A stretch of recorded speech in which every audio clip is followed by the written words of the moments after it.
Welcome to Burlap Teachers. Enjoy the video. In this video, I will show you how to make pancake dough. First, let's gather our dry ingredients. You'll need 1½ cups of all-purpose flour, 2 tablespoons of granulated sugar, 2 teaspoons of baking powder, and 1/2 teaspoon of salt. Whisk these together thoroughly in a large bowl.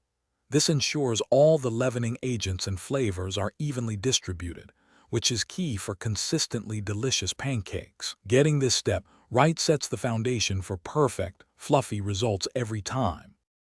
Next, we'll prepare our wet ingredients. In a separate medium bowl, whisk 1 large egg until it's light and frothy.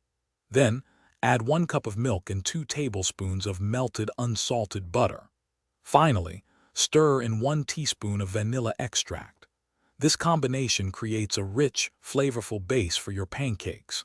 Make sure all these wet ingredients are well combined before moving on to the next step, ensuring a smooth and consistent batter. Now it's time to combine our wet and dry ingredients. Slowly pour the wet mixture into the bowl with the dry ingredients. Stir gently with a whisk or spatula until just combined. It's perfectly fine if there are a few lumps. In fact, that's what you want. Overmixing develops the gluten in the flour, which can lead to tough, chewy pancakes instead of light and fluffy ones. Just a few stirs are all it takes for a perfect consistency. Finally, let your pancake dough rest for about 5 to 10 minutes. This crucial step allows the gluten to relax and the flour to fully hydrate, resulting in a much tenderer pancake.